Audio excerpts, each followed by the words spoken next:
Você está ouvindo mais um episódio do podcast sobre neurociências do programa de extensão Sustenta a Vida da Universidade Federal Fluminense. Eu sou o Adriano Freitas, pós-graduado em neuroaprendizagem, especialista em neuropsicologia clínica. O assunto desse episódio é: será que estamos errando em não considerar a multidisciplinaridade?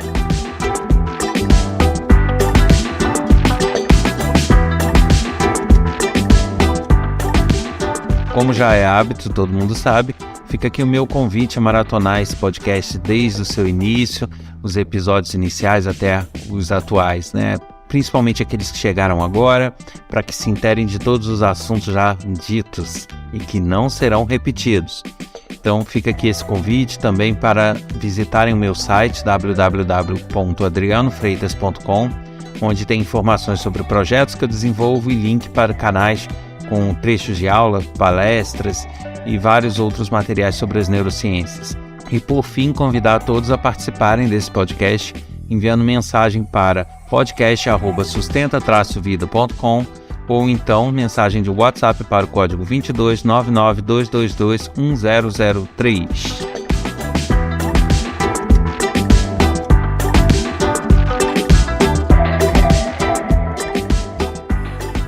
Em mais um episódio da série Onde Estamos Errando, que eu falo sobre a educação em vários aspectos, no sentido de tentar discutir um pouco do que tem de errado no Brasil e o que nos leva a ser um dos últimos colocados nos exames internacionais, como o PISA.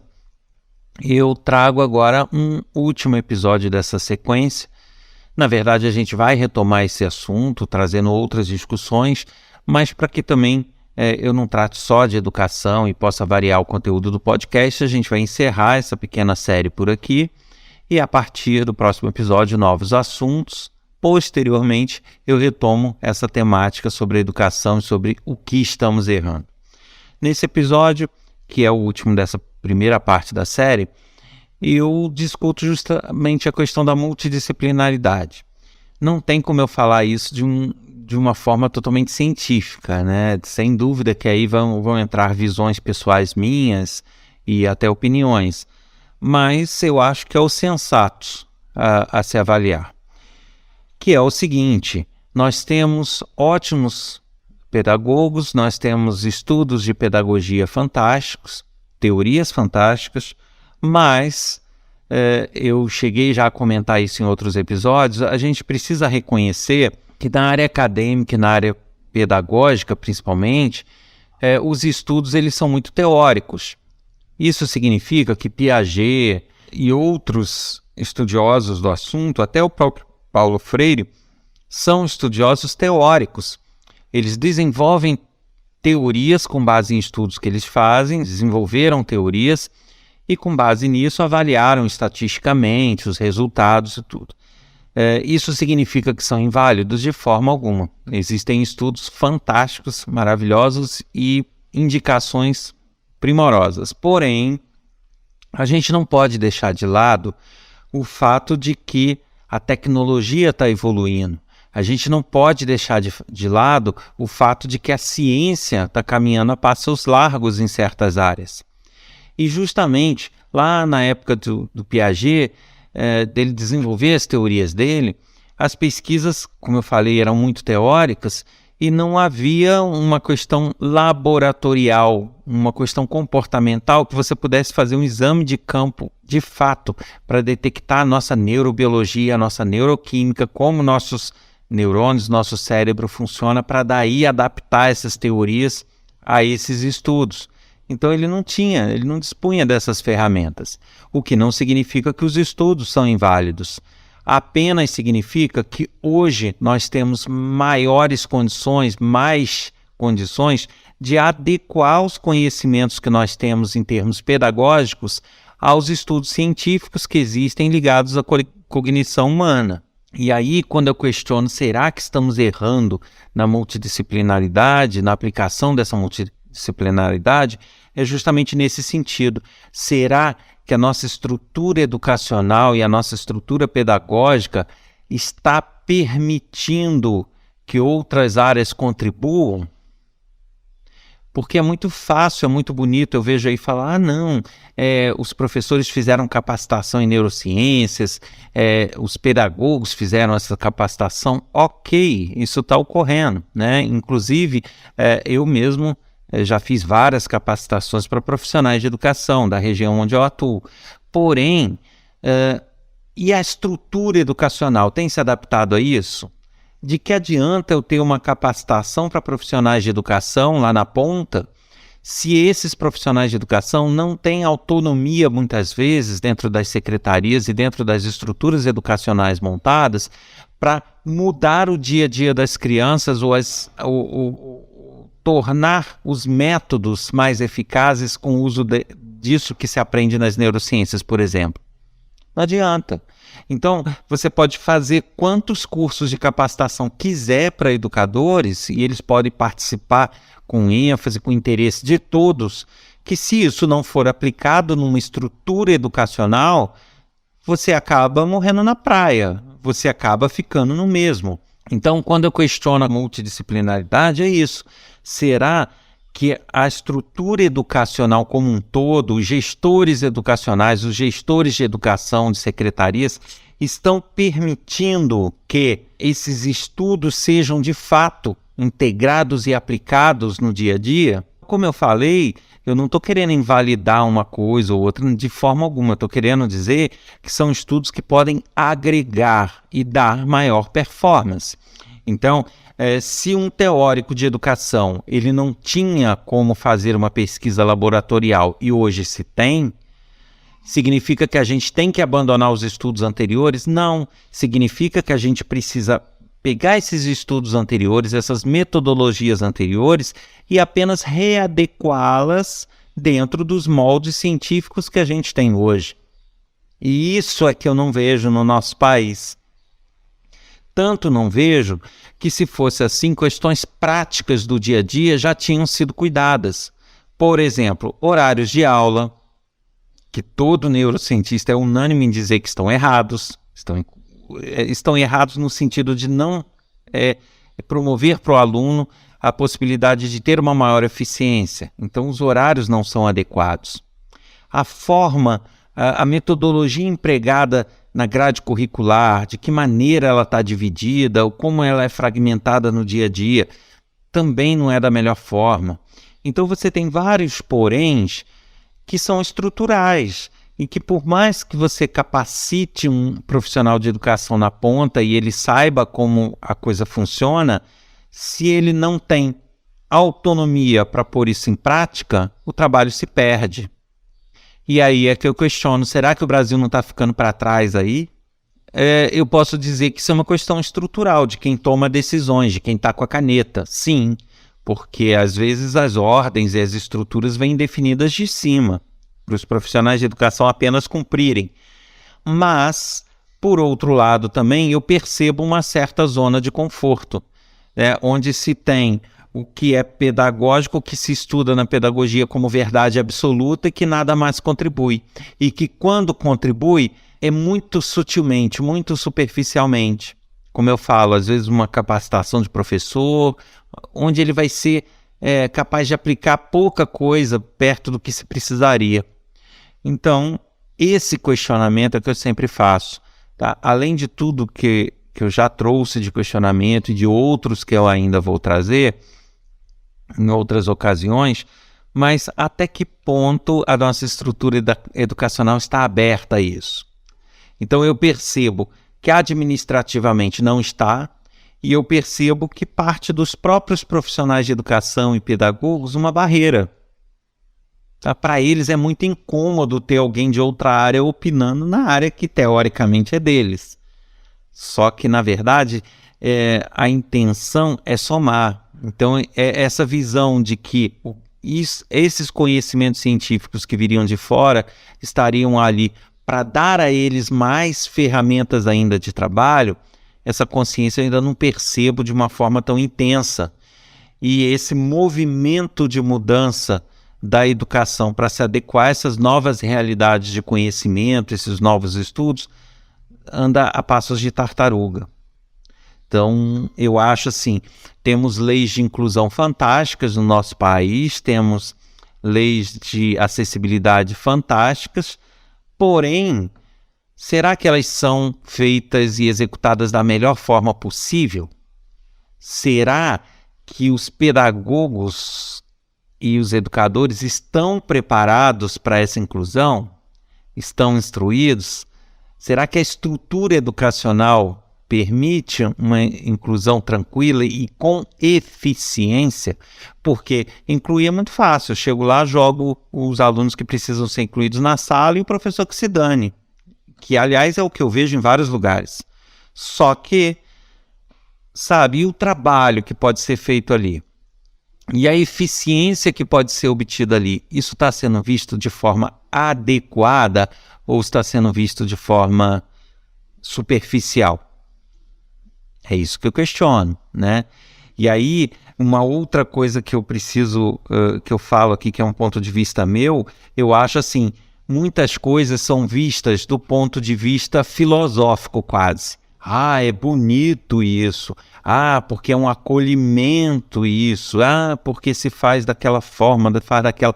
Então, são teorias assim magníficas, bonitas, aplicáveis, eu diria entre aspas aí, politicamente corretas, onde se fala o que os outros querem ouvir, o que se acha bonito, mas na prática eu não vejo resultados e avanços práticos da nossa educação, não vejo. Então, a gente tem que chegar a um ponto de fazer uma análise realista da situação. Será que bastam que as teorias e as metodologias sejam bonitas? Sejam bacanas? Que se fale o que os outros querem ouvir ou não? Em alguns momentos se precisa nadar contra a maré, se precisa falar o que precisa ser dito e não o que as pessoas querem ouvir. Será que em dado momento a gente não precisa dar uma guinada nesse trabalho e daí agregar novos conhecimentos para que isso realmente deslanche? Então eu estou fazendo aqui provocações e cada um que reflita, né? Eu estou trazendo essas reflexões para que a gente possa avaliar.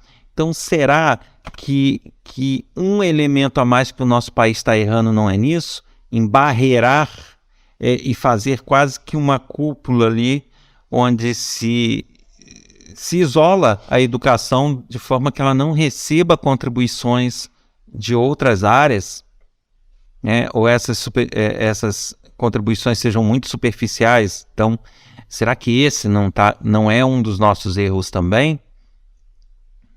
Né? Tudo a se pensar. E inclusive, uma coisa que já foi tema aí de um outro episódio, eu falo isso nos cursos, sabe? É que os profissionais de educação estão assumindo responsabilidades que muitas vezes não são deles. Sabe, a gente tem que ter em mente que o profissional de educação não é habilitado e não é indicado a fazer diagnóstico. O profissional de educação não é habilitado a fazer terapias. O profissional de educação não é a pessoa que está mais preparada para tentar reverter um quadro de transtorno ou de dificuldades que não seja dificuldade acadêmica, uma síndrome, um transtorno. E o que eu mais tenho visto, pelo menos na região que eu atuo, são profissionais se descabelando dentro da educação para tentar lidar com essas situações, onde, na verdade, a atribuição deles é limitada. Curiosamente, está se partindo para uma situação onde eu vejo, lógico, isso é errado, todo mundo sabe, mas eu já começo a ver, por exemplo, laudos serem dados por pedagogos que não podem dar laudos, não podem fazer laudos, não podem emitir pareceres sobre doenças ou opinar sobre isso. Eles podem sugerir um acompanhamento ou sugerir um diagnóstico feito por um profissional adequado, mas eles não podem determinar nada. E já se vê isso, sabe? Da mesma forma como eu vejo, por exemplo, médicos atuando como sendo pesquisadores. Autonomia médica. Não, a autonomia médica é limitada. A autonomia médica não faz dele um Deus que ele possa fazer o que ele quer. A autonomia médica ele pode ter para decidir o que fazer em certas situações, mas ele não pode inventar um tratamento novo e testar no paciente dele para ver se funciona. Isso não é autonomia médica. Então, eu vejo uma deturpação também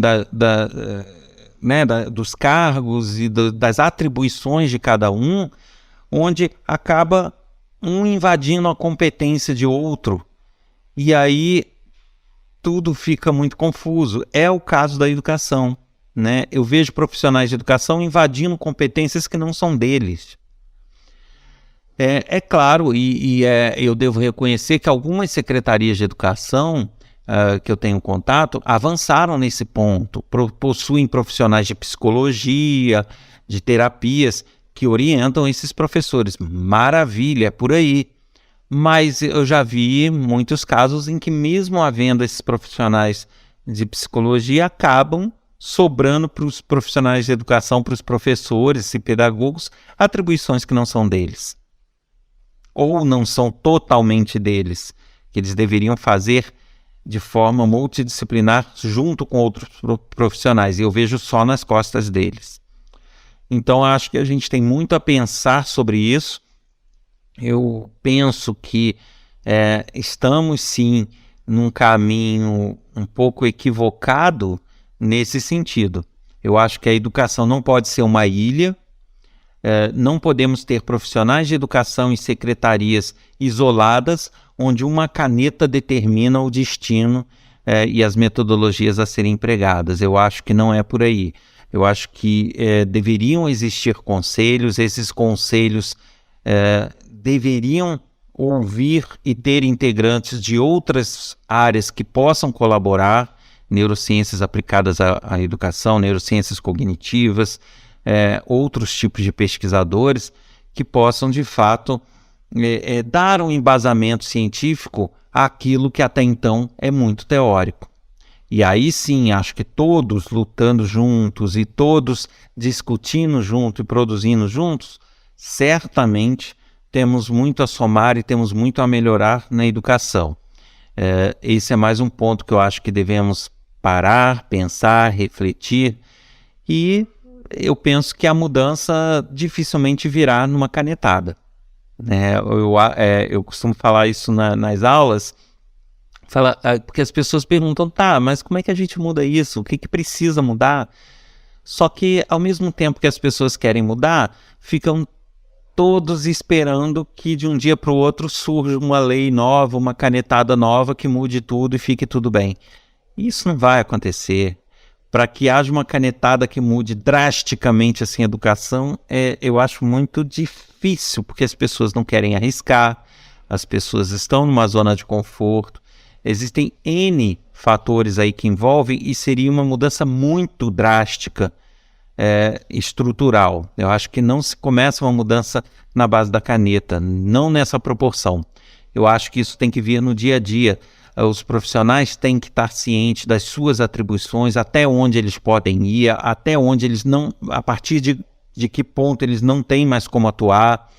E aí, com isso delineado, eles focarem no que é a atribuição deles, buscar conhecimento externo, agregar isso, e de repente nos seus núcleos, nas suas escolas, e essas escolas, por sua vez, nas secretarias, demonstrar a necessidade dessas mudanças, dessas adequações, e aí esse movimento ir se avolumando e aí sim empurrar a uma mudança da educação. Eu penso que uma mudança realmente eficaz viria dessa forma, como uma onda que vem a partir dos profissionais, passa pelas coordenações, pelas direções e vai pelas secretarias e por aí isso vai crescendo, porque a partir do momento que você faz uma pequena mudança ou uma mudança local e essa mudança tem resultados muito bons, você começa a ter outros olhando aquelas mudanças e aí querendo fazer igual, e aí esse movimento de mudar vai crescendo. No meu entender, é isso que o Brasil precisa, desse movimento de mudar, esse movimento de mudança, que dificilmente eu acho que viria com uma caneta.